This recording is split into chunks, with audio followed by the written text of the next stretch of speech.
कपड़े धोने वाली बहू। शादी के पहले से ही विभा को कपड़े धोने का बड़ा शौक था। कभी नल के नीचे तो कभी तालाब के पास। अरे मेरी नीली वाली लुंगी नहीं दिख रही है। विभा की अम्मा, कहाँ रखी है लुंगी? अरे वो तो विभा ने परसों ही धोकर रखी थी आपकी अलमारी में, देखो वहीं होगी। वो ना मैंने आज धो दी, मुझे लगा कि गंदी हो गई होगी। अरे कैसे गंदी हो गई थी? उसे तो मैंने पहना भी नहीं। हे भगवान, इस लड़की के कपड़े धोने की आदत से परेशान हो गया हूँ मैं। जितना तो घर में राशन नहीं आता, उससे कहीं ज्यादा डिटर्जेंट पाउडर का खर्चा है। इसकी शादी करवा दो, शादी जाए अपने घर में ही करे काम, फिर चाहे घर के कपड़े धोने हो या पूरे गांव के। हाँ ठीक बोल रही हो, देखता हूँ मैं कोई लड़का। वो दिन भी आ जाता है जब विभा को देखने लड़के वाले आ जाते हैं। लड़की मुझे अच्छी लगी। होने वाली सास कहती है, बेटी अगर कुछ पूछना है तो पूछ लो। वैसे तो हमारी लड़की बहुत ही शर्मिली है, जो बोल दो वो मान लेती है, इसे क्या पूछना होगा। अरे कैसी बात कर रही हो माँ, मुझे इन लोगों के घर रहना है, सवाल तो कई है। हाँ हाँ बेटा, पूछ लो ना, क्या पूछना है। आप लोगों के घर कपड़े कौन धोता है? सास का मुंह बन जाता है। देखो, अगर तुम ये कहना चाहती हो कि तुम्हें कपड़े धोने नहीं आते तो सुन लो, कपड़े मैं ही धोती हूँ, लेकिन तुम्हारे आ जाने के बाद मैं रुमाल तक नहीं धोऊंगी। अरे चुप रहना भाग्यवान, बहू बेचारी घर आई नहीं, उसे डराना शुरू कर दिया। वो क्या है ना बिटिया, अभी तक तो ये कल्लू की माँ ही धोती थी, लेकिन अब तुम्हारे पापा तो दहेज में वॉशिंग मशीन देंगे ही। तभी विभा की माँ बोल पड़ती है, सवाल भी पूछा तो क्या। वैसे भाई साहब, मशीन की तो फिर भी कपड़े धोने की कैपेसिटी होती है। मतलब जो बिटिया दे रहे हैं ना विभा, इसे कपड़े धोने का बहुत शौक है। ये आप लोगों के क्या, आस पड़ोस गांव मोहल्ले सबके कपड़े धो दे और उफ तक ना करे। बाहर देखा नहीं आपने कितने कपड़े सूख रहे हैं? सब हमारी बिटिया ने ही तो धोए हैं। बस भी करो ना माँ, शर्म आ रही इतनी तारीफ सुनकर। और तो और एक दाग निकाल कर दिखाओ तो मान जाओ। हाँ अच्छा अच्छा, माफ करना बेटा, मैंने गलत समझा। हमें तो रिश्ता बहुत पसंद है। और ऐसे जुड़ जाता है रिश्ता कपड़े धोने का शौक रखने वाली विभा का। उसकी शादी हो जाती है कोयला फैक्ट्री में काम करने वाले कल्लू के साथ। शादी के बाद अचानक विभा चिल्लाती हुई सास के पास आती है। सासू माँ, अरे सासू माँ कहाँ है आप? ये तो धोखा है, धोखा दिया आप लोगों ने मुझे।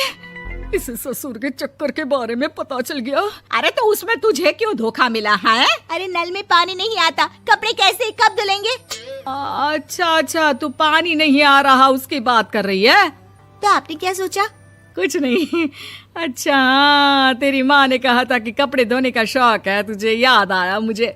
शौक शौक बोलकर कपड़े धोने वाले मेरे जुनून को कम ना आके सासू माँ, कपड़ा धोना मेरा गुरूर है। तभी पति भी वहाँ आ जाता है। अभी अभी मैंने इसे सनी देओल की फिल्म दिखाई है, उसी के डायलॉग मार रही है माँ। अच्छा सुन, साफ साफ बता रही हूँ, पानी सुबह 4 से 6 और शाम को 10 से 12 आता है, समझी? विभा टाइमिंग सुनकर हैरान हो जाती है। ये क्या भूतों का मोहल्ला है? सुबह 4 बजे उठकर कौन कपड़े धोता है? 4 बजे टंकी में पानी जाता है, फिर सारा दिन धोना ना, किसने मना किया?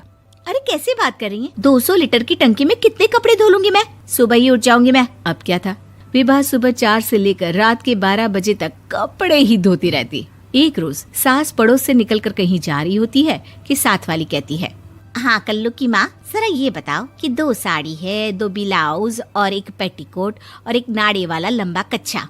हाँ तो? अरे तो क्या, कितना लोगी धुलाई ये बताओ। धोबन दिख रहे हैं हम क्या?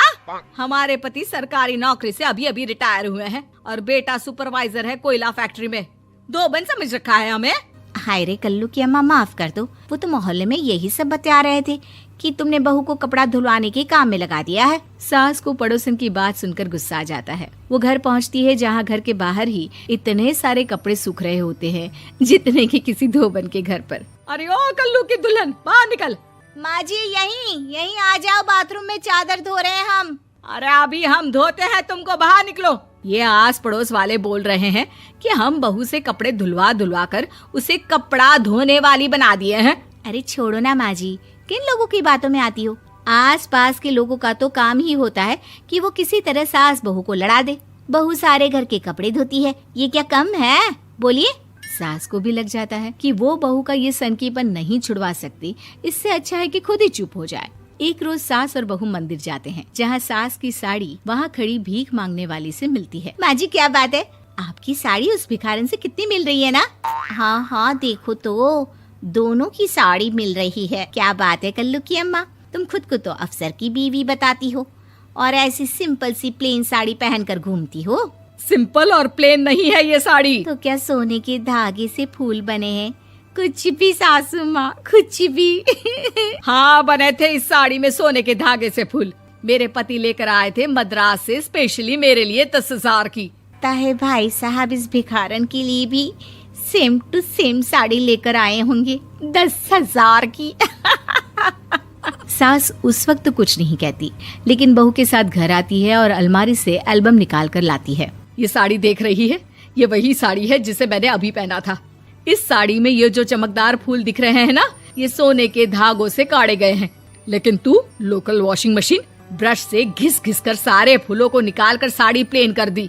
मुझे माफ कर दीजिए सासू माँ। और तो और, जब मैंने तुझे तेरी गलती के लिए कुछ नहीं कहा, लेकिन तूने तो सबके सामने मेरा मजाक ही बना दिया। क्यों? बहू को समझ में आ जाता है कि अब से उसका कपड़े धोना बंद।